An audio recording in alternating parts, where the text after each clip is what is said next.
ku sanjung.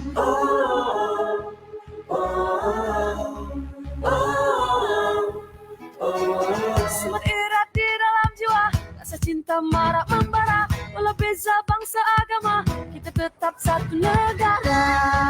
La la la, la la la, la la la. Sama-sama terangi jalannya, dari suara menyulukan cahaya. Teruskan rentaknya, mari bersatu nyalakan masa depan kita.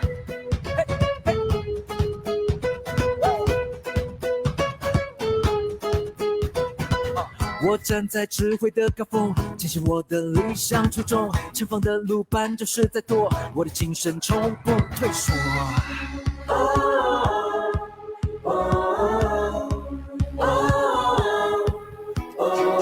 Tanamkan jiwa mulia, bantu dengan sukarela, jangan ada buruk sangka, bersama memimpin negara. La la la, la la la, la la la. Sama-sama terangi jalannya, dari suara menyulukan cahaya. Sama-sama teruskan rentaknya, mari bersatu nyalakan masa depan kita. Sama-sama, sama-sama terangi jalannya. Sama-sama ubahkan dunia, ku berikan cahaya, ku berikan tenaga. Sama-sama di dunia ini pasti ada destinasi, kita mencapai mimpi, membawa ke reality. Ku tetapku di nadapo, yellow wonna parpo, nama nana saya tu mo say one, nama wanna send a yellow dero. Sama terangi jalannya, dari suara menjulurkan cahaya. Sama-sama teruskan rentaknya, mari bersatu nyalakan masa depan kita. Sama-sama dari suara teruskan rentaknya, mari bersatu nyalakan masa depan kita.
我站在智慧的高峰，坚信我的理想初衷，前方的路绊就是在躲，我的精神从不退缩。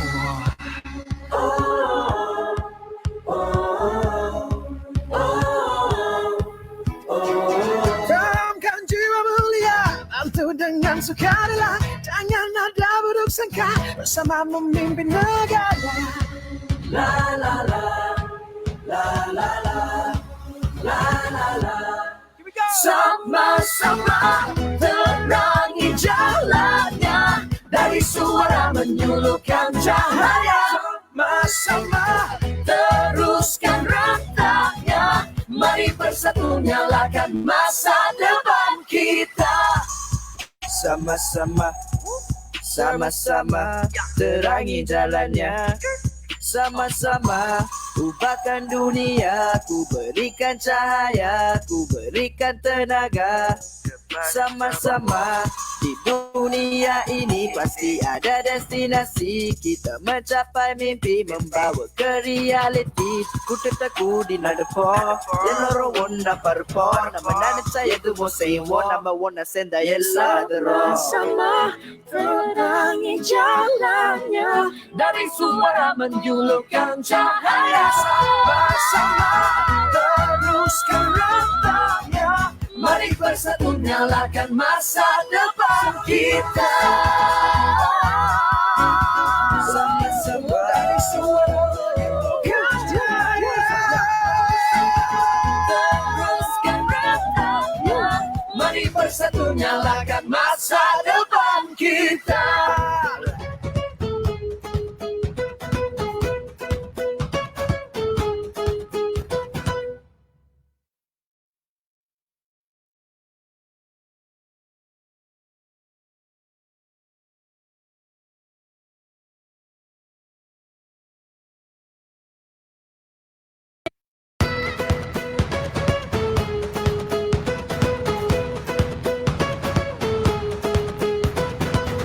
dari desa ke Kuala Lumpur, anak muda bangkit bertempur, mengejar cita-cita luhur demi negara yang ku sanjung.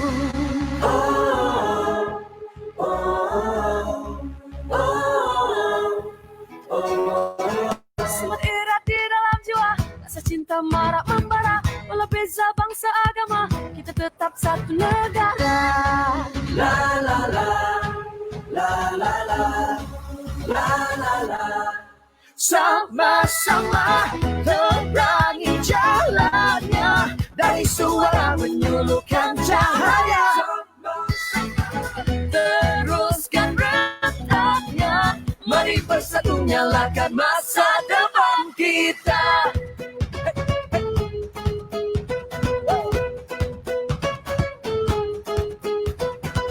我站在智慧的高峰，坚信我的理想初衷，前方的路绊就是在躲，我的精神从不退缩。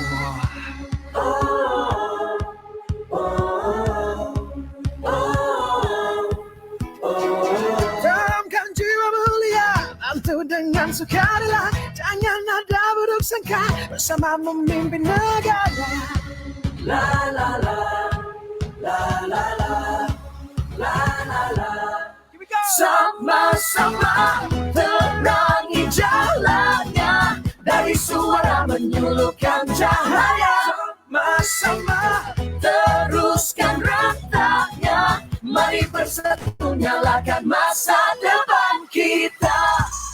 Sama-sama, sama-sama terangi jalannya. Sama-sama ubahkan dunia, ku berikan cahaya, ku berikan tenaga. Sama-sama di dunia ini pasti ada destinasi, kita mencapai mimpi, membawa ke reality. Ku tetapku di nadapo, ಎಲ್ಲರೂ ಒಂದ ಪರ್ಪೋ, ನಮ್ಮ ನೆನಚಾಯದು ಮೊಸೆಯುವ ನಮ್ಮ ಒನ್ನ ಸೆಂದ ಎಲ್ಲಾದರೂ.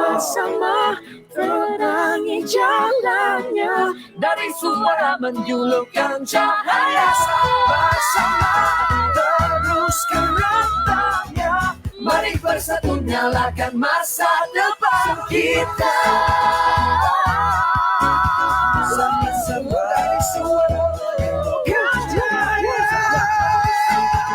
teruskan rantangnya, Mari bersatu nyalakan masa depan kita.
Dah lah belum kan?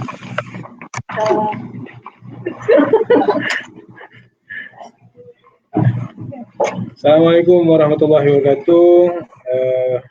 Selamat sejahtera, salam satu Ramadan. Terima kasih kepada yang sudi bersama-sama petang ni. Jadi mewakili Institut Pembangunan dan Kecemerlangan Kepimpinan AILID, Kementerian Belia dan Sukan. Jadi petang ini kita bawakan khas sesi inspirasi Ramadan dengan tajuk Ramadan Bulan Berkat. Bersama dengan kita adalah panel yang terkenal, yang tidak asing lagi, yang sentiasa membantu kita, yang sesuai dengan sesi pada petang ini. Jadi saya Abu Zarin daripada kluster kepimpinan dan pada yang berbahagia Ketua Pengarah AILID Encik Abdul Hassan, Timbalan Ketua Pengarah, juga kepada pengarah kluster kepimpinan yang berbahagia Dr. Haji Hanafi bin Harun, kepada Presiden Angkatan Belia MFLS sebagai rakan strategik bersama barisan kepimpinannya untuk program pada petang ini. Jadi sebelum kita pergi lebih jauh, kita akan perkenalkan dulu kita punya panel kita pada petang ini, iaitu yang akan kita bawa pada petang ini ialah yang berbahagia Ustaz Muhammad Irferno Johari, yang sekarang bertugas sebagai Ketua Pegawai Korporat daripada Maisutera Sdn Berhad. Beliau merupakan anak kelahiran Ulas Ketuan, sudah berkahwin, 6 cahaya mata. Alhamdulillah Ustaz, berkat Ramadan, berkat tahun ni. Dan mendapat pendidikan, sebelum ini pernah menjawab jawatan awam dan bersara saya pilihan kerana minat yang begitu mendalam dalam bidang yang diceburi sekarang. Dan dari segi pendidikan memang tidak dinafikan, ada 2 diploma tuan-tuan dan puan-puan, Diploma of Accountancy dan Management, Diploma of Education, kemudian Bachelor of Arts in Arabic Language and its Literature and Islamic Law di University of Jordan, Amman. Dan ada 2 master, iaitu Master of Arts Honors of Islamic Study dan juga Master of Science in Organizational Behavior and Development Unit pada UK. Jadi pada petang ni yang berbahagia Ustaz, terima kasih banyak kerana sudi meluangkan masa bersama kami dalam masa beberapa ketika ni untuk bersama-sama dengan rakan-rakan di AILID dan juga daripada rakan-rakan Angkatan Belia Malaysia, Angkatan Belia MFLS yang akan bersama dengan kita petang ni, dan juga pada penonton yang sudi bersama-sama juga. Kita teruskan dengan tajuk kita pada petang ni Ustaz, Ramadan Bulan Berkat. Ustaz bagi sedikit penguraian, bagi sedikit pencerahan kepada kami semua untuk lebih memahami tentang keberkatan pada bulan Ramadan ni. Mungkin kita dah faham, tapi ini sebagai satu perkongsian pada rakan-rakan yang lain dan juga pada sidang penonton. Dan juga selepas itu kita akan ada sesi soal jawab, mana-mana penonton ataupun yang sedang menonton ini, kalau ada sebarang persoalan yang boleh kita kongsikan, insyaAllah kita akan bersama-sama selepas tazkirah yang akan disampaikan oleh yang berbahagia Ustaz. Jadi Ustaz, tanpa lengahkan masa, kita silakan. Silakan Ustaz. Terima kasih. Bismillah. Assalamualaikum warahmatullahi wabarakatuh. Yang dihormati lagi dikasihi Tuan Abu Zarin selaku moderator, pengendali sesi dan pengacara bagi program yang sangat-sangat bermanfaat dan berimpak pada petang ini. Yang berbahagia Encik Abdullah bin Hassan, Ketua Pengarah AILID. Yang berbahagia Datuk Roslan Yusof dan Tuan Nizam bin Islam, Timbalan Ketua Pengarah. Yang berusaha Dr. Haji Hanafi Haji Harun, Pengarah Kluster Kepimpinan. Para pegawai kanan AILID, pegawai-pegawai dan warga kerja AILID, Encik Aidil Nur Akif, Presiden Angkatan Belia Malaysia Future Leaders School, MFLS Kebangsaan, Barisan Jawatankuasa Angkatan Belia MFLS Kebangsaan, alumni MFLS seluruh negara, tuan-tuan dan puan-puan muslimin dan muslimat, rakan-rakan yang dikasihi sekalian. Alhamdulillah, thumma alhamdulillahi wa kafa, wassalatu wassalamu ala rasulihil mustafa, Sayyidina Muhammad wa ala alihi wa sahbihi ajma'in. Syukur pada Allah Subhanahu wa taala di atas pertemuan kita pada petang ini. Terima kasih saya ucapkan kepada Aidit, khususnya bahagian kluster kepimpinan, di atas undangan, jemputan, malah kepercayaan yang diberikan untuk pengisian dan perkongsian dapatan ringkas pada petang ini. Saya sentiasa percaya kepada prinsip bahawa setiap jemputan perlu untuk diraikan dan diberikan dengan penuh kewajaran dari sudut pengisian dan juga kupasan terhadap apa juga tajuk yang nak dikongsikan. Dan tajuk kita pada petang ini adalah berkaitan tentang Ramadan dan keberkatannya. Subhanallah, di mana-mana sahaja saluran, di mana-mana sahaja tempat, mudah untuk kita mendapatkan akses kepada maklumat berkaitan Ramadan. Baik pengajaran, pengisian, koreksi, pembetulan, peningkatan karakteristik kita sebagai seorang Muslim, serta apa juga yang berkaitan dalam bulan Ramadan, kita subhanallah diberikan oleh Allah Subhanahu Wa Taala peluang yang terlalu besar untuk mendamba ilmu, untuk meneraju tindakan, dan dalam masa yang sama untuk menjadikan segala pengajaran, perkongsian yang kita dapat agar dapat diterjemahkan dalam bentuk yang lebih praktikal, berimpak, menjurus dan berfokus kepada peningkatan diri dan syakhsiah, dan insya-Allah menjadi orang yang dikasihi oleh Allah Subhanahu wa taala serta mendapat sebarang ganjaran yang berlipat kali ganda darinya juga. Ustaz ada sikit apa ni, rakan-rakan minta kalau boleh bagi up sikit suara Ustaz. Dia tak berapa jelas. Ceramah cantik dah tu, isi cantik dah tu, tak apa nak dengar dia. Ada sikit, mana kena up sikit dia punya volume tu. Masih banyak Ustaz, sorry ganggu. Tak ada masalah. Volume. Okey, saya buat 100 tadi, hopefully okey lah kot. InsyaAllah nanti kawan-kawan boleh jelas. Okey, boleh teruskan Ustaz. Ya. Ha. Yang pertama, bagaimana untuk kita mendapatkan keberkatan, ia datang daripada terlalu banyak cara dan saya lihat dan kita harapkan dengan masa yang ada, kita cuba untuk kupas satu persatu insya-Allah. Yang pertama, keberkatan itu datang sendiri berdasarkan daripada perintah puasa. Puasa itu sendiri adalah keberkatan dari bulan Ramadan. Seperti mana dalam surah Al-Baqarah, lihat pada ayat yang ke-183, bila Allah Subhanahu wa taala mulakan dengan lafaz ya ayyuhallazina amanu, wahai orang-orang yang beriman. Kalimah ya, huruf ya alif di depan itu membawa makna wahai ataupun hai dalam bahasa kita, menunjukkan makna panggilan, ucap selamat, greetings, tahiyat yang kita baca dalam tahiyat awal dan tahiyat akhir tu kan, at-tahiyatul mubarakatus salawat. At-tahiyat itu artinya adalah ucap selamat dan panggilan. Allah panggil orang-orang yang beriman dengan panggilan yang cukup lembut, iaitu hai ataupun wahai. Dan keduanya, perkataan ayyu selepas daripada itu juga membawa makna wahai ataupun hai. Panggilan yang lembut dua kali, dua peringkat diulang oleh Allah Subhanahu wa taala dengan panggilan yang lembut, dengan sapaan yang enak didengar. Sebelum Allah cerita tentang kutiba alaikumus siyam, difardukan ke atas kamu berpuasa dalam bulan Ramadan. Subhanallah, ini menunjukkan kepada kita betapa cantiknya gambaran penurunan perintah daripada Allah Subhanahu wa taala kepada manusia. Kita ini bukan siapa-siapa, kita ini hamba kepada Allah Subhanahu wa taala. Lalu Allah boleh arahkan sahaja kita untuk melaksanakan apa juga tugasan di muka bumi ini tanpa ada sebarang preamble, tanpa perlukan tahiyat ataupun greetings, tanpa perlu pujian dan penghargaan di awal perkataan ataupun di permulaan komunikasi dan interaksi. Tapi Allah mulakan dengan panggilan wahai ataupun hai dengan bahasa yang cukup lembut yang membawa makna panggilan agar kita sebagai orang-orang yang beriman dan orang-orang Islam terdorong untuk melakukan perkara yang akan disebutkan oleh Allah pada ayat selepasnya. Dan benarlah Allah sambung dengan lafaz kutiba alaikumus siyam, difardukan ke atas kamu semua dengan ibadah berpuasa. Lalu puasa ini adalah merupakan kunci pertama ke arah kita mengaut sebanyak mungkin keberkatan dan ganjaran yang Allah Subhanahu Wa Taala sediakan kepada kita sepanjang bulan Ramadan ini, insya-Allah.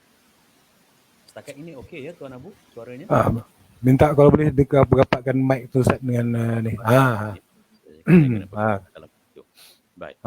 Itu yang pertama, iaitu berkaitan tentang as-siyam ataupun puasa sebagai peluang untuk kita mendapatkan keberkatan. Lihat, puasa bukan untuk menunjukkan atau membuktikan kepada sesiapa sahaja di dunia ini siapakah yang paling tahan lama untuk tidak makan. Siapa boleh bertahan paling lama tanpa setitik air atau seteguk air untuk diminum. Kerana itu bukan tujuan puasa. Tujuan puasa adalah untuk melihat siapakah di kalangan kita yang paling bertakwa kepada Allah Subhanahu Wa Taala. Kalau nak diikutkan tentang tempoh panjang puasa, subhanallah, 4 tahun lebih saya dihantar bertugas, menetap dan bekerja di United Kingdom, beribu pejabat di London. Puasa Ramadan pada ketika itu selamanya, sepanjangnya di dalam bulan 5 dan bulan 6, iaitu masuk dalam bulan musim panas. Dan bila musim panas, semua orang sedia maklum, waktu siangnya lebih panjang daripada waktu malam. Oleh kerana itu, kita berpuasa sekitar 17, kadang-kadang 17.5 dan sekarang boleh sampai kepada 18 jam. Lalu puasa ini bukan untuk menunjukkan bahawa mereka yang berada di Eropah sana lebih hebat daripada kita kerana mereka boleh berpuasa lebih lama dan juga menahan lapar dan dahaga jauh berjam-jam lamanya berbanding dengan kita. Saya juga pernah bertugas dihantar ke Kedutaan Malaysia di Wellington di New Zealand dan pada ketika itu Allah Subhanahu Wa Taala mengurniakan Ramadan tiba ketika mana berada dalam musim sejuk.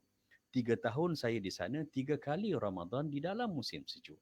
Lalu dalam musim sejuk kita sedia maklum malam lebih panjang daripada siang, lalu puasanya pendeklah tempoh jam berpuasa menahan lapar dan dahaga pada waktu siangnya berbanding dengan negara kita Malaysia. Ada yang menyatakan bahawa tak sempat nak lapar pun daripada sahur tadi dah tiba-tiba dah terus berbuka. Subhanallah. Tapi tujuannya adalah berpuasa menjadi satu elemen, satu instrumen ke arah memanifestasikan ketakwaan kepada Allah Subhanahu Wa Taala.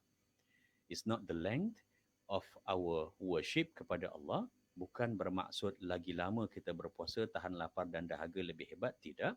Tetapi baik 5 jam atau 10 jam ataupun 18 jam berpuasa, yang pentingnya keberkatan itu daripada niat kita nak berpuasa itu dan pengisian-pengisian yang menuruti selepas daripadanya. Itu yang pertama. Yang kedua, keberkatan dalam Ramadan ini hadir menerusi saluran yang dipanggil sebagai qiyam.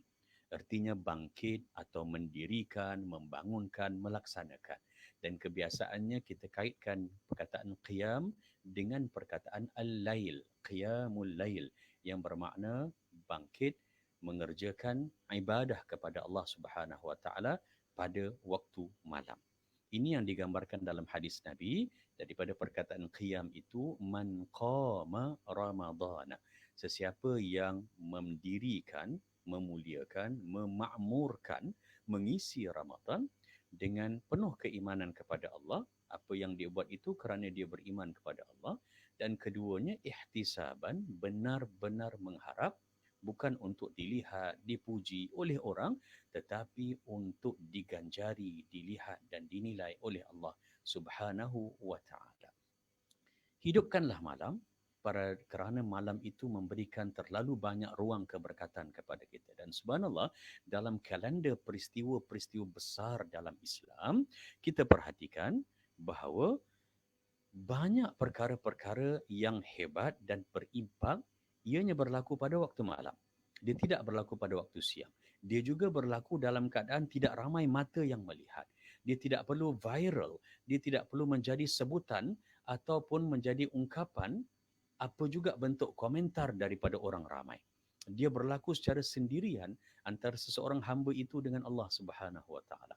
Antara contoh, lihat pada peristiwa Isra dan Mi'raj yang berlaku ke atas Nabi Muhammad sallallahu alaihi wasallam sendiri dan tidak pada orang lain, tidak ada saksi, tidak ada para sahabat yang melihat, tidak ada di kalangan orang musyrikin Makkah yang menyaksikan perkara itu.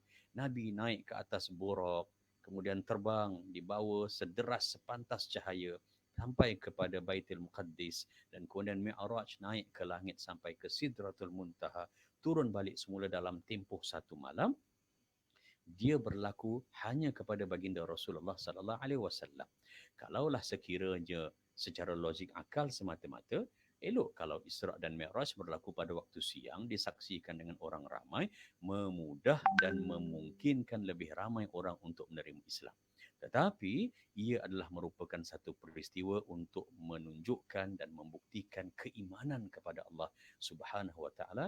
Adakah orang Islam benar-benar yakin kepada Rasulullah sallallahu alaihi wasallam, hinggakan apa yang Nabi sebut cukup untuk kita mempercayainya.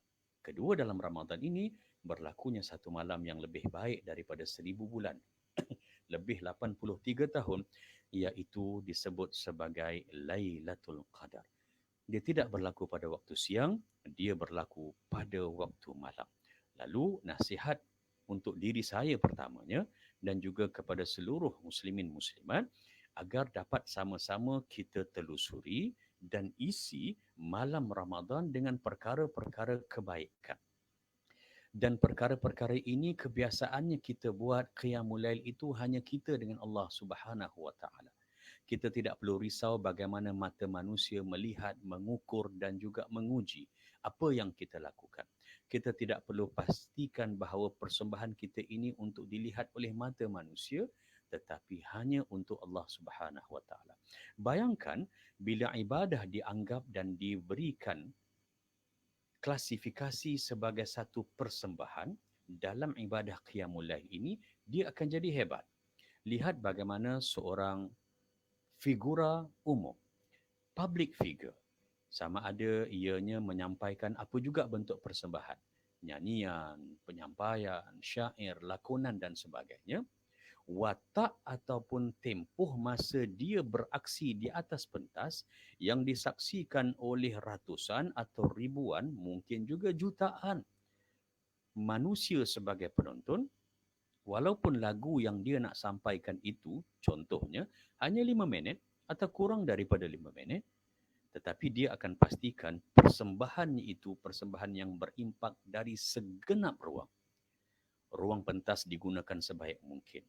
Persembahan, tonasi suara, lagu, temponya juga akan dijaga betul-betul key itu. Sebarang bentuk interaksi dia dengan penonton, dengan persembahan daripada suara latar dan sebagainya akan dipastikan benar-benar. Malah pakaian yang dia pakai dalam tempoh itu, walaupun hanya 5 minit, ia merupakan pakaian yang terbaik untuk dia tampilkan. Kenapa? Kerana dia menganggap bahawa ini walaupun hanya beberapa minit, tapi dia adalah persembahan. Dan persembahan ini ada juri yang menilai, ada penonton yang akan sentiasa memberikan komentar dan komentarnya hari ke hari, tahun ke tahun, maka dia akan pastikan penilaian itu mestilah menepati apa yang mampu dia persembahkan. Untuk qiyamul lail, kita tidak memerlukan props yang banyak. Kerana Allah Subhanahu wa taala melihat kita di sini pada hati kita dan juga apa yang kita lakukan. Dia tidak perlukan kepada tontonan. Kita tidak perlu untuk menunjukkan kepada orang lain bahawa apa yang kita persembahkan dari sudut solatnya, tilawahnya, tadabbur, zikir, doa, istighfar dan sebagainya. Tidak ada mana-mana ibadah pada malam Ramadan yang dianggap kecil oleh Allah Subhanahu wa taala.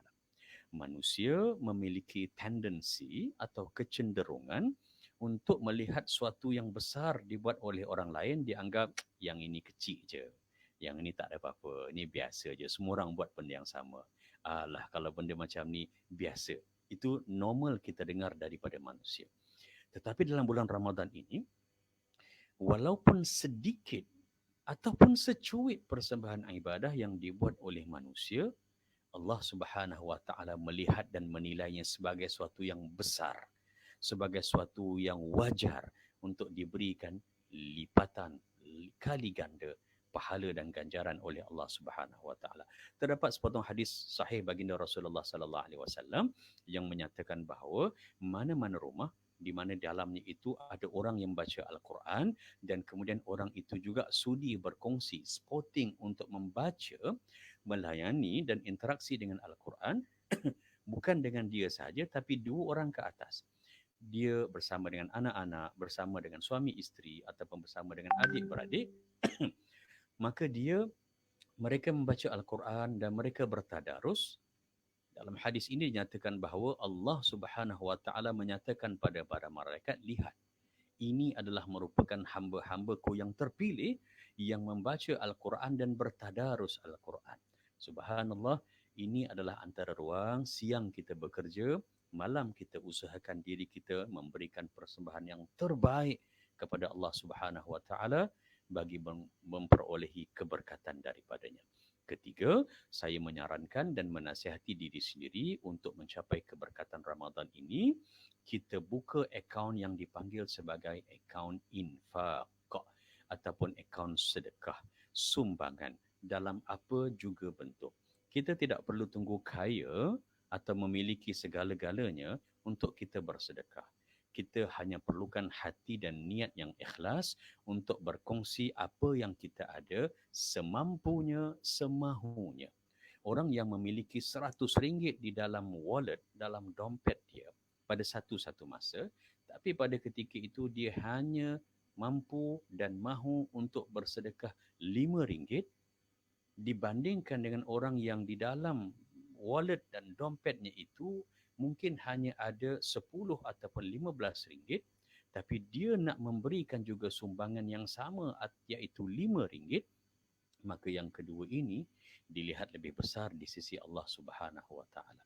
Bersedekah, berinfak atas apa yang mampu kita berikan dan kapasiti yang boleh kita laksanakan, Ramadan inilah ruangnya. Tak ada bulan-bulan lain yang orang lebih terdorong untuk berkongsi, orang lebih rasa cenderung untuk memberi, melainkan dalam bulan Ramadan.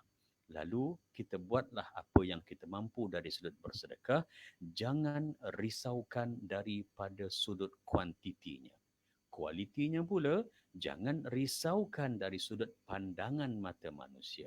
Kita transfer kepada sesuatu yayasan.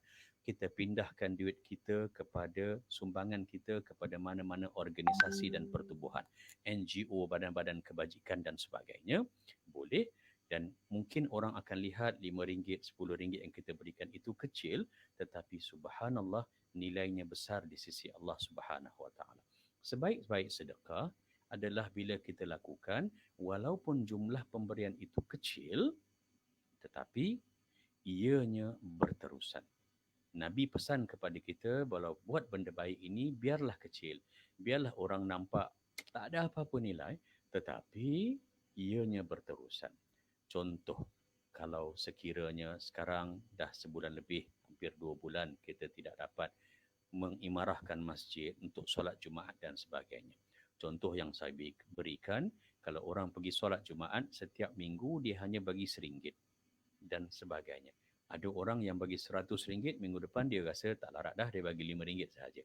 Minggu selepas tu RM1, minggu berikutnya pula mungkin dia tak bagi langsung. Tetapi bandingkan dengan orang yang memberikan RM1 kecil sahaja setiap minggu, dan itulah yang dilakukannya berterusan, maka dia dilihat sebagai orang yang memberi sedekah yang paling baik di sisi Allah Subhanahu wa taala. Pemberian kita dalam bulan Ramadan ini tidak hanya terhad kepada wang ringgit. Kita memberikan pengorbanan dari sudut masa, tenaga, buah fikiran. Malah setidak-tidaknya cebisan hati kita memberikan simpati kepada orang-orang yang ditimpa dengan perkara-perkara musibah ataupun yang tidak disukai, itu juga adalah merupakan sedekah. Utamakanlah ahli keluarga, berikan yang terbaik kepada ahli keluarga kita, kepada sahabat handai, saudara mara, kepada orang-orang yang kita kasihi. Subhanallah, keberkatannya terlalu besar. Yang keempat, saya mencadangkan dalam bulan Ramadan ini, kita dah masuk hari, dah mendekati kepada sambutan nuzul Quran ni, dan nak sampai kepada pertengahan Ramadan. Subhanallah, jangan terlupa untuk sentiasa didik hati kita agar melakukan perkara yang keempat ini, iaitu kita kena menjadi orang yang besar jiwa dan hebat himmah kita untuk memberi kemaafan kepada orang lain. Firman Allah Subhanahu wa taala, sila rujuk dalam surah Asy-Syura, lihat pada ayat yang ke-40. A'udzu billahi minasyaitonir rajim. Faman 'afa wa aslaha fa ajruhu 'ala Allah. Yang bermaksud sesiapa sahaja yang sudi besar hatinya untuk memberikan kemaafan dan kemudian memperbaiki, buat benda-benda yang baik, maka pahalanya itu terserah kepada Allah. Bila ayat 40 surah Asy-Syura menyatakan yang sedemikian, menunjukkan kepada kita pengajarannya pada kita selaku pembaca Al-Quran, iaitu bila Allah kata orang yang sudi memberikan kemaafan dan kemudian orang yang buat islah, kebaikan dan juga kebajikan dalam kehidupannya, pahalanya itu terserah kepada Allah.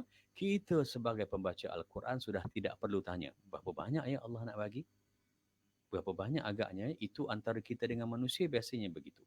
Berapa ya duit air kat sana? Berapa orang bagi sedekah di sini? Tapi bila Allah kata pahalanya itu serahkan saja pada Allah, consider done, Allah Subhanahu wa taala pasti akan memberikan ganjaran yang tertinggi. Dan yang keduanya yang tidak akan mampu disaingi oleh mana-mana kebajikan, ganjaran yang nak diberi oleh manusia kepada manusia yang lain. Meminta maaf itu normal. Ramai orang minta maaf hari nak masuk Ramadan ni minta maaf. Nanti nak hari raya lagi 2 minggu minta maaf ya, dan maaf zahir batin. Normal. Biasa semua orang minta maaf. Pada fikir saya, meminta maaf itu jauh lebih mudah daripada memberi maaf. Kerana bila orang merasakan bahawa orang lain buat salah, kita rasa bahawa aku ini betul, orang itu yang salah, dia yang kena minta maaf kepada aku, maka kita akan ada rasa bangga diri. Kita rasa sikit sombong, kita ada ego dalam diri kita. Kita akan tunggu dah. Kau yang kena datang jumpa minta maaf pada aku, bukan aku yang minta maaf kepada engkau. Dan kadang-kadang ini menjadikan kita sendiri akhirnya berdosa kepada Allah Subhanahu wa taala. Berilah kemaafan. Saya nasihati diri saya, sesiapa yang ada masih lagi isu-isu yang tertangguh, komunikasi dan interaksi yang tertunggak dengan saudara maranya, dengan pakcik dan makcik, dengan adik-beradik, dengan ipar duai, dengan sepupu sepapat, dengan rakan sekerja yang berada di pejabat yang sama, dengan jiran tetangga yang mungkin sudah lama tidak bertegur sapa. Pastikan Ramadan yang masih ada ini, kita berikanlah kemaafan. Besarkanlah hati untuk memaafkan orang lain. Lagi-lagi kalau orang itu datang jumpa minta maaf pada kita. Jangan gunakan istilah seperti mana yang saya biasa dengar. Kadang-kadang saya sendiri rasa takut mendengar ungkapan-ungkapan seperti, aku takkan maafkan kau. Engkau carilah aku dekat padang mahsyar nanti. Engkau jawablah nanti di hari akhirat. Aku tak tahu. Subhanallah, akhirat kita pun belum tentu lagi. Bagaimana gambaran keadaan diri kita di padang mahsyar pun kita pun tidak tahu. Subhanallah, kita sudah mahu untuk memberikan gambaran bahawa orang lain akan susah kerana kita. Subhanallah, siapalah kita di sisi Allah Subhanahu wa taala. Banyak mana sangatlah amalan kita, manusia yang lemah macam saya ni, yang lekeh ini, bagaimanalah sebenarnya kita ini di sisi penilaian Allah Subhanahu wa taala sehingga kita merasakan sukarnya diri kita untuk memaafkan orang lain. Kita pun tak tentu lagi keadaan kita di sana. Kita juga lupa bahawa bila kita kata kau cari aku nanti dari hari akhirat di padang mahsyar minta maaf pada aku, kalau orang yang bersalah, setidak-tidaknya mungkin kita rasa bersalah. Mungkin nanti di hari akhirat kita yang bersalah ataupun dibuktikan bersalah dan bukan orang itu. Kalau dia tertangguh, kakinya tidak bergerak kerana Allah Subhanahu wa taala bertanya, ada kena-mengena dengan kita, kita tak settlekan di dunia, Subhanallah, kita pun tak akan bergerak. Kita pun tak akan berganjak. Dia lambat, dia tertangguh, matahari sejengkal daripada kepala kita, panasnya, kita pun juga tidak akan bergerak. Lalu, salah ataupun tidak, subhanallah, kalau betul lah orang itu bersalah pada fikir kita, Allah Subhanahu Wa Ta'ala kan ada. Kita tidak diberikan ruang untuk membalas semula, tetapi Allah kan ada. Kena yakin itu. Dan besarkanlah hati kita kerana memaafkan orang lain, lebih-lebih lagi dalam bulan Ramadan ini. Allah kata, jangan ditanya pasal pahala, aku yang bagi. Subhanallah, ungkapan Allah sebegitu menunjukkan bahawa pahala itu terlalu besar. Lebih-lebih lagi Ramadan ini bila setiap benda yang dibuat dilipat kali gandakan oleh Allah Subhanahu Wa Ta'ala. Itu yang keempat. Yang kelima, keberkatan dalam Ramadan datang menerusi qiraatul Quran. Kalau masa saya dah habis, minta Tuan Abu Zarin maklumkanlah ya. Bagi kad, jangan bagi kad merah lah, bagi kad kuning pun cukup lah kot. Yang kelima adalah qiraatul Quran, membaca Al-Quranul Karim. Subhanallah, dalam bulan Ramadan ini Allah Subhanahu Wa Ta'ala tidak menilai siapa kita. Persembahan diri kita 11 bulan yang lalu bukanlah merupakan penentuan siapa kita dalam Ramadan. Ramadan ini pintu gerbangnya, pintu utamanya itu dibuka kepada semua manusia, semua yang beriman kepada Allah Subhanahu Wa Ta'ala, regardless of his and her performance throughout all 11 months beforehand. Kerana itu kalau kita rasa aku dulu bulan Syaban puasa tak adalah mana sangat.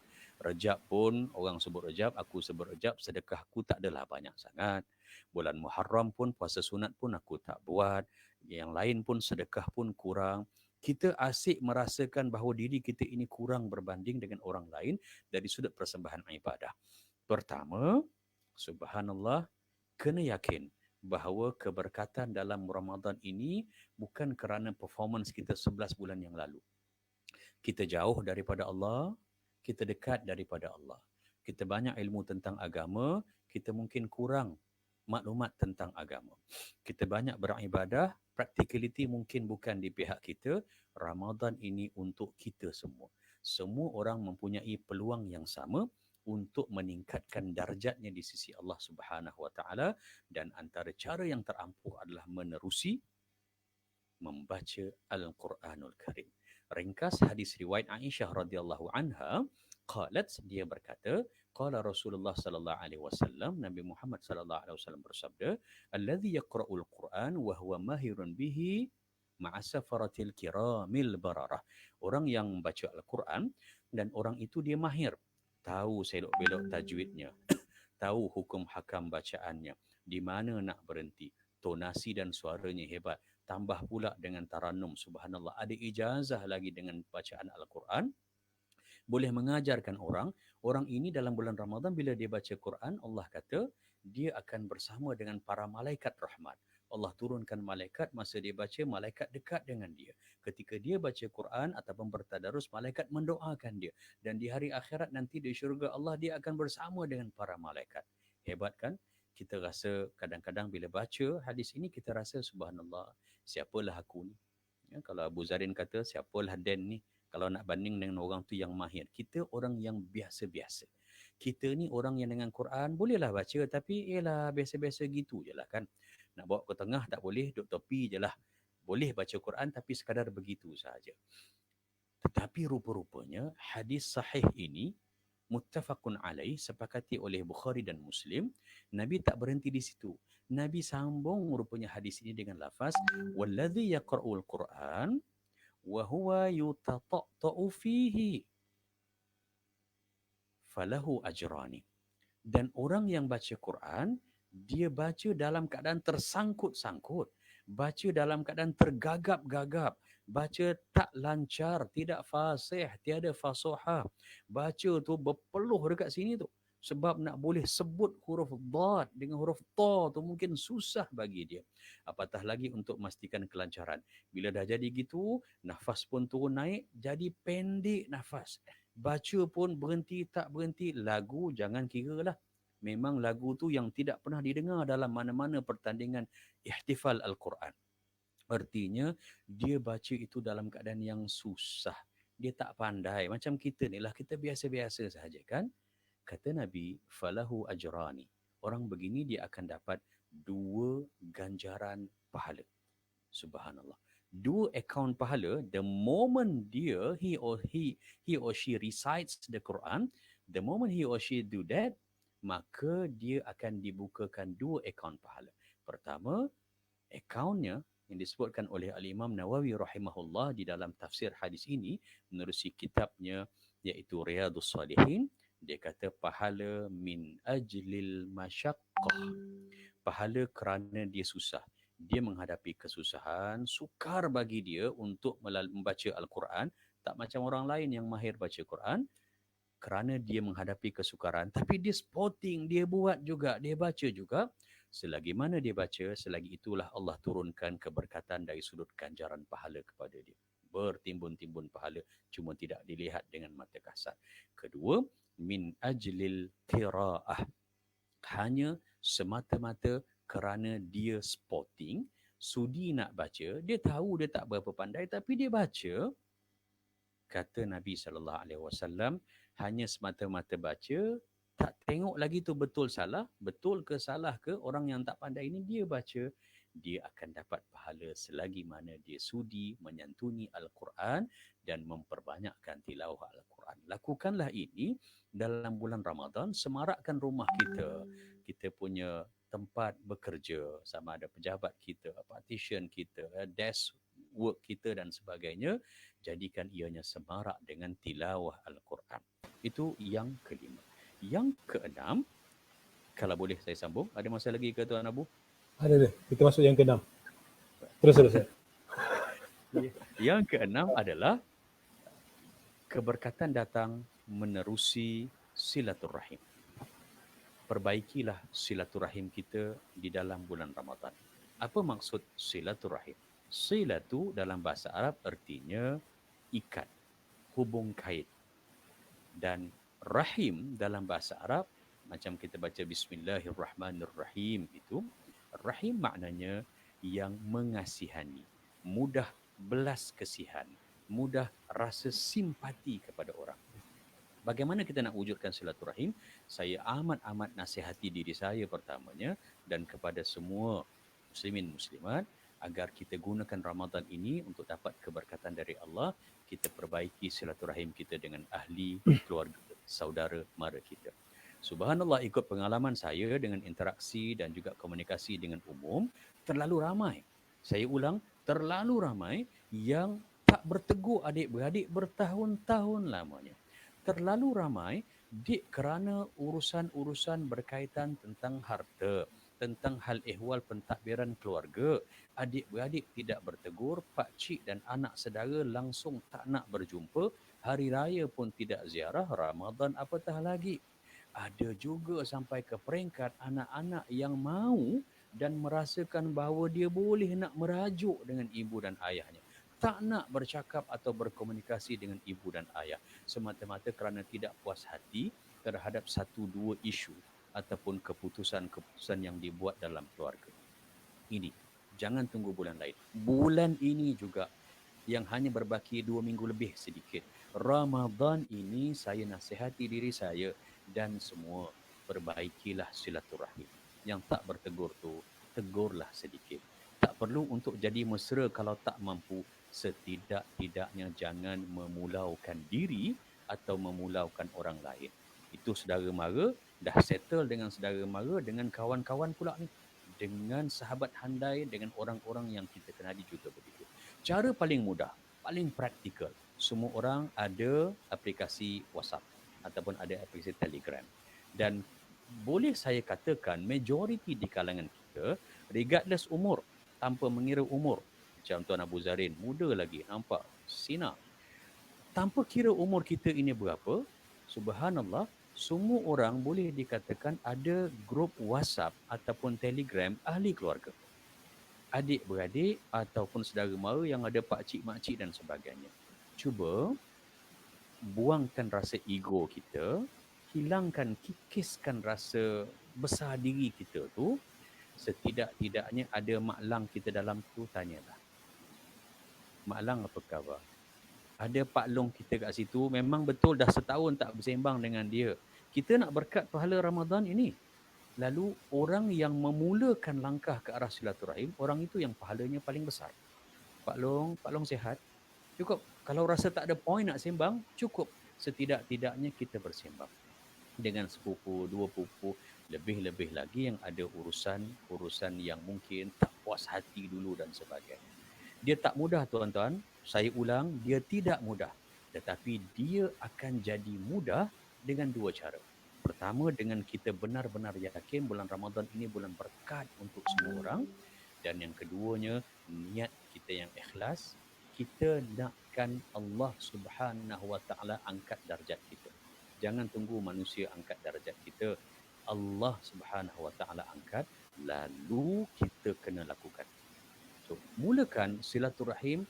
Kalau yang rasa nak tengok muka pun payah dan sebagainya, nak bertentang mata pun macam tak berapa nak, mulakan sedikit demi sedikit. You never know.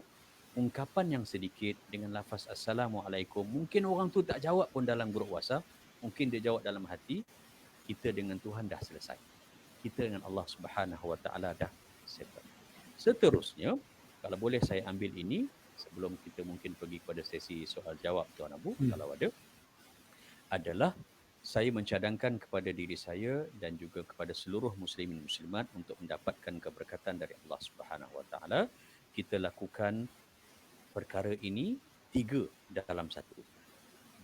Saya katakan 3 dalam 1 kerana ketiga-tiga perkara ini kalau kita buat, dia ada dalam sepotong hadis sahih. Baginda Rasulullah sallallahu alaihi wasallam menyatakan, ala adullukum, nak tak kalau aku tunjukkan dan ajarkan kepada kamu, kata Nabi sallallahu alaihi wasallam, ala ma yamhu bihil khataya, amalan yang bila kamu buat, Allah Subhanahu Wa Taala akan ampunkan, buang, hapuskan, tutup rekod, bersihkan segala kesalahan kamu, wa yarfa'u bihid darajat, dan bila kamu buat, Allah akan angkatkan darjat, martabat, level kamu itu di sisi Allah Subhanahu Wa Taala akan tinggi. Subhanallah. 2 benda ini, 3 benda kalau kamu buat, kamu akan dapat 2. 1, Allah akan hapuskan dosa. Kita tak boleh balik semula ke zaman 2000, ke zaman 90-an ataupun 80-an. Kalau Tuan Abu mungkin 70-an. Kita tak boleh balik dah ke zaman itu. Tak boleh nak ulang balik semula apa yang telah pun kita lakukan dulu. Tapi Allah bagi peluang ni. Kalau sekiranya kita buat 3 perkara ini, sepanjang Ramadan, khususnya bulan-bulan lain pun boleh juga, Allah ampunkan dosa, hilangkan kesalahan, buku kita tu cantik, tak ada rekod langsung. Dan yang kedua, Allah angkat darjat. Apa kata Nabi? Pertama, isbaghul wudu alal makarih. Bila kamu rasa boring, kamu rasa jemu, kamu rasa malas, kamu rasa tak ada keperluan untuk ambil wudu, masa itu ambil air sembahyang. Masa itulah ambil wudu. Apa pasal nak ambil wudu belum waktu solat lagi ni, azan pun lambek lagi. Contohnya kan, ambillah wudu pada ketika itu.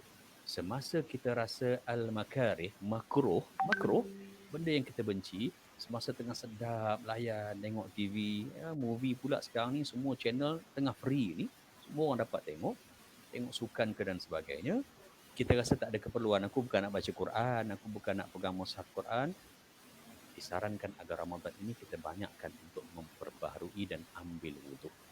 Masa tak perlu. Solat tu memang kena ambil wuduk lah. Nak baca Quran memang berwuduk. Nak tidur, ambillah wuduk. Masa nak sahur, ambillah wuduk. Apatah lagi dengan yang lain. Subhanallah, dapat buat ini, Allah akan ampunkan dosa kita dan Allah tingkatkan darjat kita. Yang kedua, apa yang boleh kita buat? Nabi Subhanahu Wa Taala sebut, kathratul khuta ilal masajid. Yang ini sedih sikit. Sebab kalau ikut praktikalnya, kita terhalang untuk buat dah hampir 2 bulan.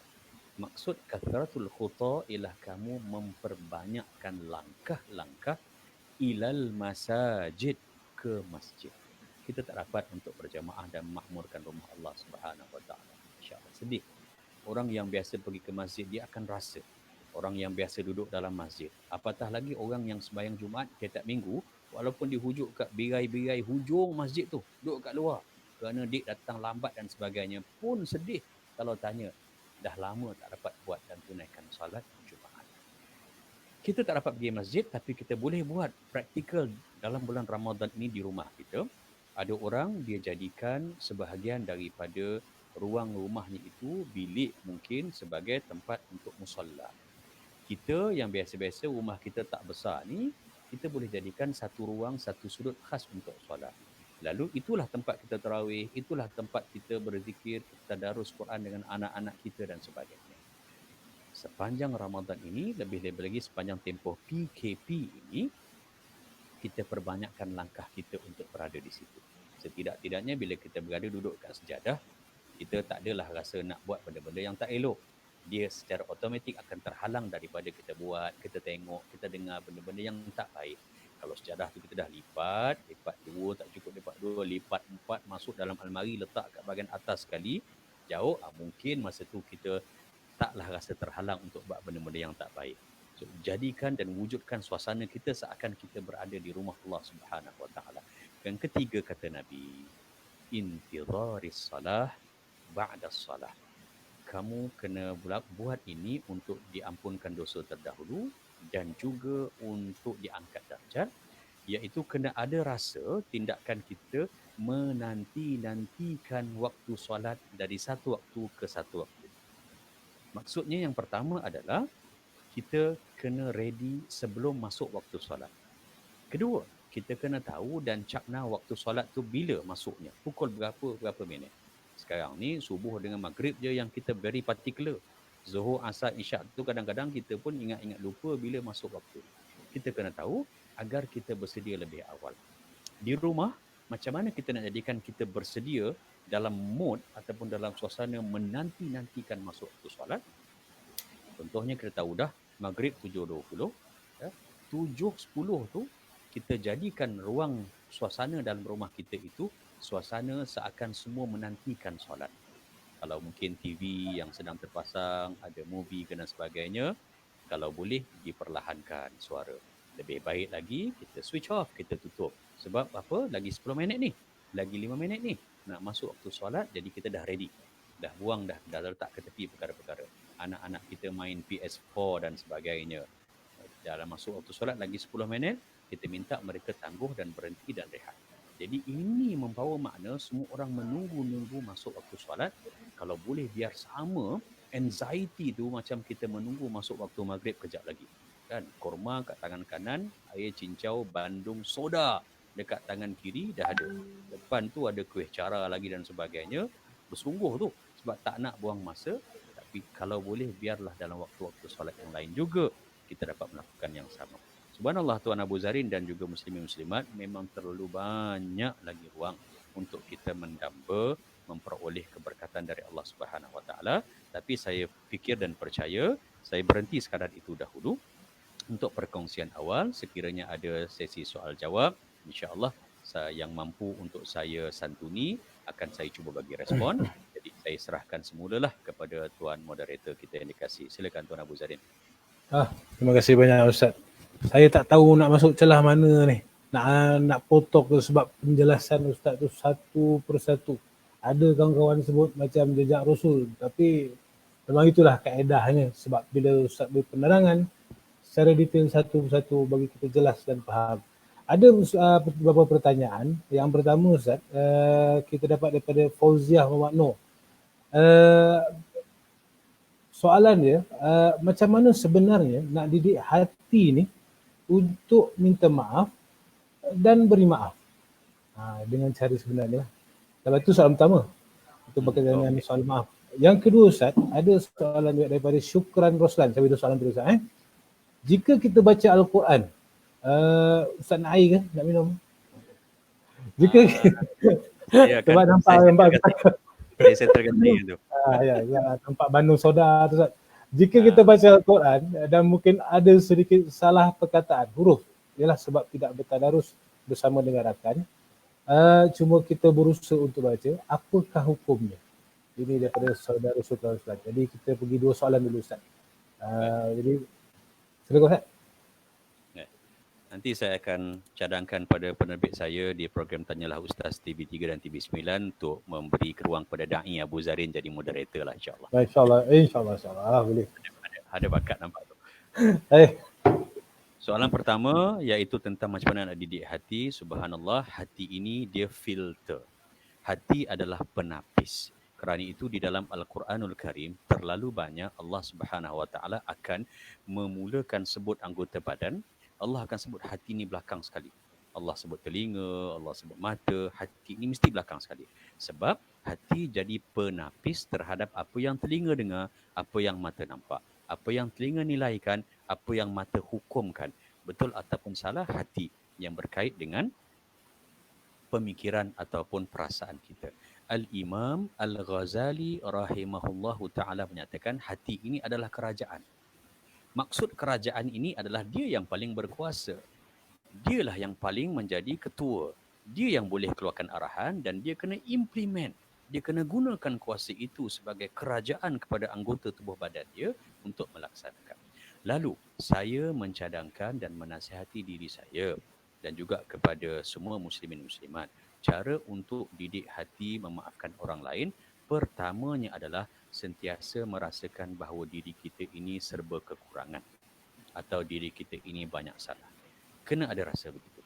Kedua, kita kena adakan dalam hati kita apa-apa sekalipun wujudkan husnuzzan, rasa berbaik sangka. Nampak Cik Abu Zarin kita 3 kali hari ni berulang-alik ke pantry, bersangka baiklah. Dia bukan pergi minum. Dia nak baca Quran supaya orang tak nampak dan dia ikhlas. Alhamdulillah. Itu memang pengalaman tu. Betul tu, subhanallah. Kedua, bersangka baik. Ketiga, saya mencadangkan agar untuk didik hati agar mudah memaafkan orang lain adalah dengan kita banyak meminta maaf kepada orang. Walaupun kita rasa tak ada salah, aku okey je kosong-kosong dengan dia, tahun lepas pun setakat satu sama je. Artinya salah tu. Satu sama tu beza dengan kosong-kosong dia salah. Jadikan diri kita mudah untuk meminta maaf. Bila kita mudah untuk minta maaf, insya-Allah berdikit-dikit beransur-ansur kita akan menjadi orang yang mudah memaafkan orang lain. Dan yang keempat, yang terakhir, saya cadangkan untuk didik hati kita, lihatlah dalam kerangka yang besar. Look at the bigger main frame. Dalam kerangka urusan komunikasi dan interaksi manusia, kita dengan manusia ini yang paling atas dan mengetahui apa yang ada dalam hati kita dan hati orang bukan manusia, tapi adalah yang memegang hati dan hidayah, yakni Allah Subhanahu Wa Taala. Kerana itu, yang keempat saya cadangkan, bawa diri kita, pemikiran kita untuk sentiasa ingat bahawa Allah Subhanahu Wa Taala lebih tahu. Allah Maha Kaya. Ya Allah, dia buat salah kepada aku ni, ya Allah. Aku tak mampu balas, aku pun tak nak balas, ya Allah. Tapi aku tahu ganjaran Engkau besar. Kalau aku tak balas pun, ya Allah, Engkau pasti jadikan apa kesalahan dosa dia akan dibalas dengan cara yang lain. Lalu kita fikir begitu, kita fokuskan kepada ganjaran Allah, insya-Allah akan memudahkan kita untuk mengampunkan atau memaafkan kesalahan orang lain. Itu 4 cadangan saya lah dalam keterbatasan masa yang ada. Soalan yang kedua daripada Syukran Roslan. Ya, salam pada ayah Dr. Roslan ya. Soalan yang ditanya ialah kalau salah baca Quran apa hukumnya?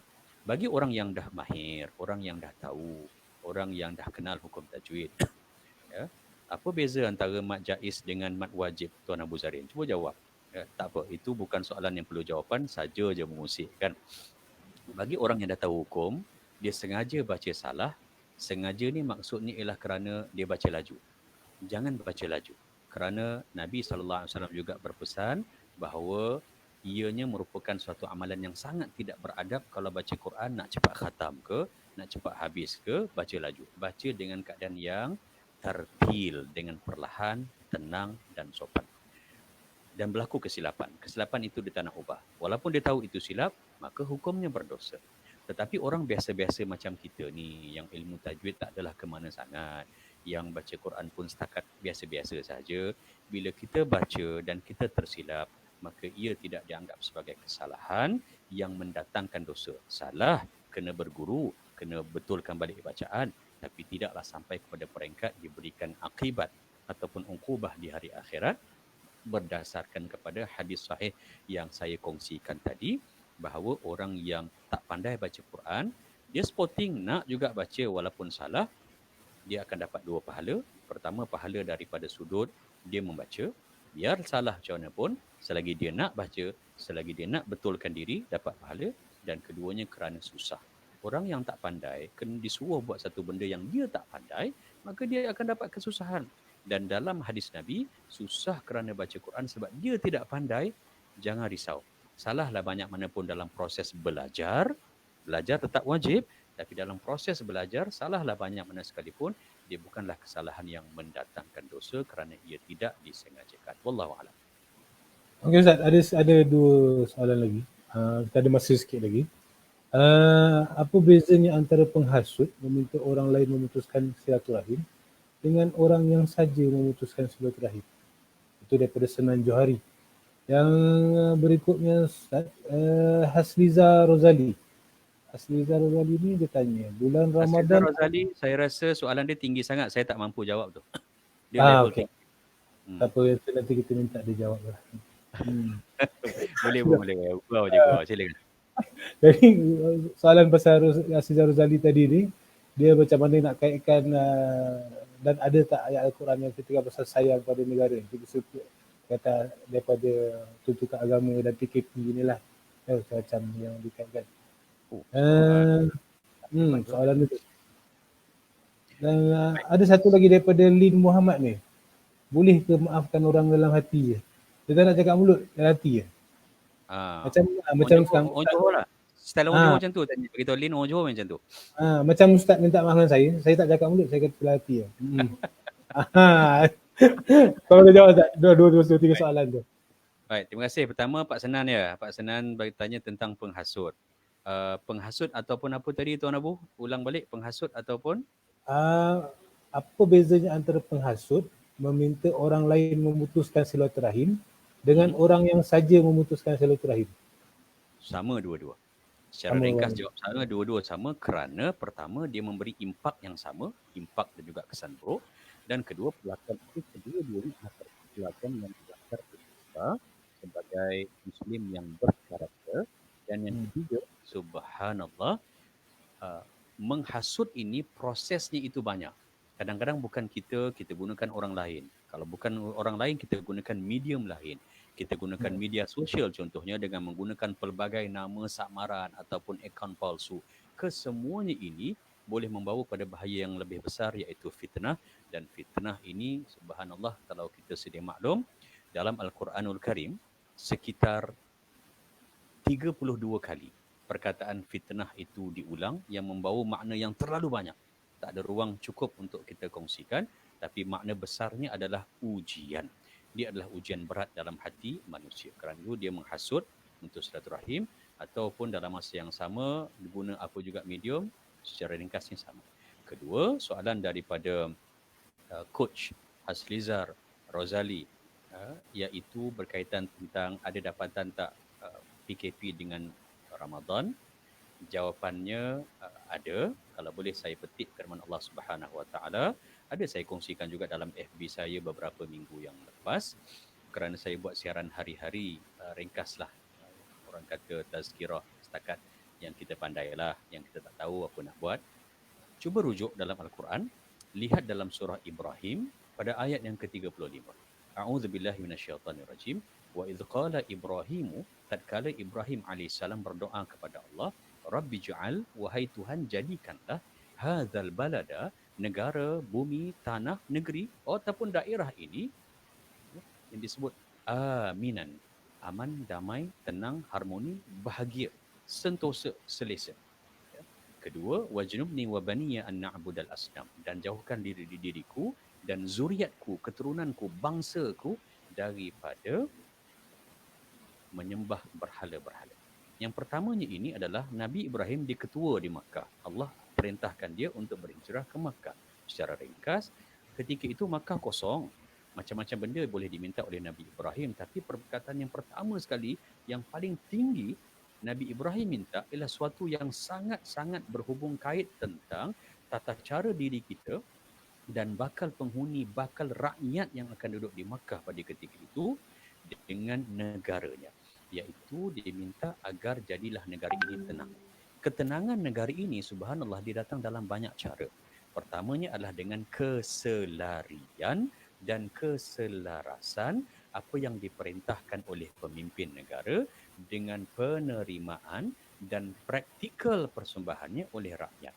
Kalau ada mana-mana daripada dua ini sangkut, artinya komunikasi dan hubungan itu juga dia tidak akan menyerlahkan kebaikan. Lalu saya dalam peristiwa dalam peristiwa yang berkaitan pada wabak, ada satu jemaah datang daripada jauh berkumpulan berkuda, naik kuda, nak masuk ke Madinah, nak jumpa Nabi sebab nak bai'ah. Bai'ah artinya adalah memberikan taat setia kepada Rasulullah SAW. Karena itu, orang masuk Islam nak memastikan mereka ini bertaat setia, dia tidak minta sesuatu dijumpa Nabi. Salam Nabi dan sebagainya. Tetapi sebelum kumpulan delegasi yang nak datang jumpa Nabi ini nak bai'ah, Nabi menerima ilham, Nabi dapat maklumat bahawa salah seorang daripada berpuluh yang nak datang ni, seorang sahaja daripada kalangan mereka yang berpenyakit, iaitu penyakit juzam, penyakit kusta. Dia sakit kusta. Jadi Nabi tak bagi masuk ke Madinah sebab Nabi nak jaga dan lindung negaranya ini daripada dapat wabak-wabak ataupun penularan perkara-perkara yang boleh orang kata menular ataupun merebak. Nabi hantar seorang utusannya keluar daripada Madinah, tahan delegasi itu di luar daripada Madinah, dan Nabi kata, inna baya'naka, sesungguhnya kami telah pun bai'ah dengan kamu. Kami terima bai'ah janji setia daripada kamu, tak perlu jumpa Nabi. Orang lain semua jumpa tapi tak perlu. Orang ni delegasi datang daripada jauh. Bukan naik kereta besar macam Tuan Abu Zarin tu, tapi datang naik kuda, naik unta, naik kedai, penat. Nak sampai nak satu sahaja, nak jumpa Nabi, nak tatap wajah Nabi, nak lihat wajah ketua. Tetapi ketua kata tak boleh. Suka ataupun tidak, bersabarlah dan patuhlah kepada arahan pimpinan, kerana pemimpin membuat keputusan berdasarkan tunjang maslahat kebaikan untuk semua. Contoh macam solat ya, kita tak dibenarkan. Ramai orang sekarang minta, kenapa ni bagilah untuk solat, buat sepanjang Jumaat, tarawih di masjid, buat penjarakan sosial pun tak apa, bagilah peluang. Kedai dah buka ni, masjid kenapa tak buka? Ramai juga orang memberikan tohmahan kepada Menteri Agama kita. Subhanallah. Secara personal dan peribadi, saya mengenali YB, Senator Menteri Agama kita. Beliau subhanallah merupakan orang yang insya-Allah kita doakan terus ikhlas dan juga qanaah, berlapang dada dengan segala ujian ini. Baik. Kalau kita perhatikan, memanglah solat secara berjemaah itu hebat, tetapi solat berjemaah ini dalam situasi PKP ya, ini dalam konteks soalan Coach Asrizar Rozali ya, Al-Muhtaram, dalam sesi PKP ini pihak kerajaan, pihak pimpinan, hatta dalam urusan-urusan agama pun halang untuk pergi, tidak benarkan. Kita lihat daripada sudut beginilah. Pertama, sebagai rakyat, kita tahu solat berjemaah memang 27 kali ganda. Lagi-lagi kalau di masjid datang dapat pahala i'tikaf dan sebagainya. Tetapi tak dibenarkan untuk solat berjemaah di masjid, solat Jumaat.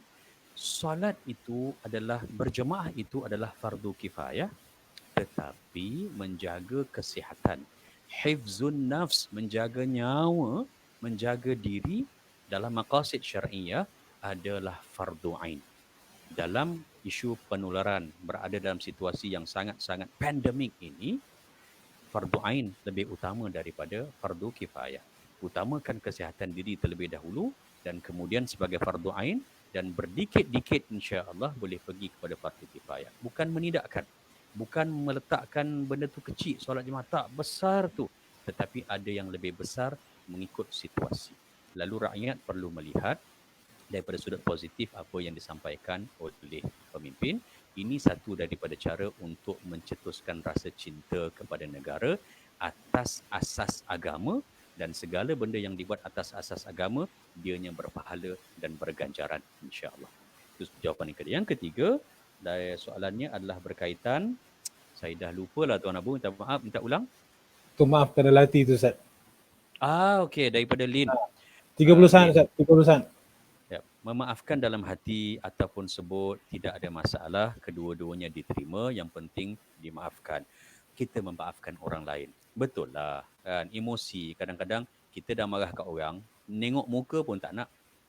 Sebab Nabi pun pernah menunjukkan reaksi yang sama bila Wahsy yang bunuh bapa saudaranya Sayyidina Hamzah bin Abdul Muttalib tu, Wahsy datang nak jumpa, Nabi kata di dalam kitab Al-Bidayah wa Nihayah tulisan Al-Imam Ibn Kathir rahimahullah ta'ala, Nabi diriwayatkan bersabda, hal tastati'u an taghiba wajhika anni, yang bermakna boleh tak kalau aku tak tengok muka kau? Muka kau ni kau tak tepi sikit, jauh sikit, boleh tak kalau aku tak tengok? Nabi bagi maaf, kerana Nabi memberikan kemaafan, itu merupakan anjuran agama, tapi memakan masa. Lepas daripada itu, barulah dia rapat dengan Nabi SAW. Lepas Nabi wafat pun dia berjuang dan berjihad di jalan Allah. Itu hebat. Tapi pada masa itu awal-awal nak bagi maaf, subhanallah, benarlah. Emosi itu kadang-kadang mengekang kita. Apa sekalipun reaksi, bagaimana juga cara verbally ataupun secara sirri dalam hati, memberi kemaafan itu adalah yang terbaik di sisi Allah Subhanahu Wa Taala. Wallahu a'lam. Okey Ustaz, alhamdulillah, terima kasih banyak. Kita telah menjangkau masa mungkin atas sebab telah dengan pengisian. Anyway, sebenarnya tak cukup 1 jam ni Ustaz. Patutnya kita buat bersiri ni. Dia 30 hari tu patut buat 40 hari. Kalau boleh 44 hari pun tak apa. Kan sebab penerangan tu banyak. Sebab keberkatan Ramadan ni banyak, terlampau banyak. Jadi kalau kita tak dapat rebut peluang ni, sia-sialah. Jadi apa pun, terima kasih banyak Ustaz daripada kami, daripada Ailit. Terima kasih kembali. Mewakili Ketua Pengarah dan juga kluster kepimpinan, mengucapkan terima kasih kepada yang berbahagia Ustaz kesudian untuk berkongsi pada petang ini. Dan terima kasih kepada tuan yang bertanya bersoalan, dan pada saudara Hasriza Razali itu mungkin dia faham isu konsep halal dan haram tu, nanti kita akan bincang lebih jauh. Yang mana yang bertanya lebih tahu daripada yang ditanya tu. Yang mana yang lain-lain yang sekiranya bertanya tapi tak dapat tak bersempatan untuk jawab, mohon maaf banyak. Boleh follow Ustaz di FB ataupun Insta Ustaz Inferno sendiri. Betul Ustaz Ada Insta ke? Ada. Nanti carilah yang di FB pun ada. Jadi boleh bertanya secara PM tepi lah dengan Ustaz nanti. Dan insyaAllah kalau ada ruang dan peluang kita akan bersama lagi Ustaz. Dan mudah-mudahan pada petang ini keberkatan yang kita dapat ini kita dapat kongsikan bersama dengan yang lain-lain. Dan sehingga itu pesanan kepada rakan-rakan di luar sana, #stay@home, dan walaupun kita dalam tempoh bersyarat, tapi kalau boleh kita elak, sebab kalau kata Ketua Pengarah Kesihatan sendiri pun virus ini 2 tahun pun belum pasti lagi hilang. Dan kepada Ustaz juga tolong jaga diri, jaga kesihatan, dan salam kepada keluarga. Jadi itu saja daripada kami. Terima kasih banyak kepada Ailit, kepada Ustaz, kepada UKK, Unit Komunikasi Korporat Ailit, yang bantu Kuala Lumpur petang ni. Tak sempat nak masak betul ni. Siapa? IT, Unit IT. Unit IT Ailit. Terima kasih banyak yang sudi ada bersama dengan kita petang ni. Patutnya diorang pergi masak ni, tapi masih bersama lagi. Jadi sehingga itu, sekian. Assalamualaikum warahmatullahi wabarakatuh. Salam hormat. Waalaikumsalam warahmatullahi wabarakatuh.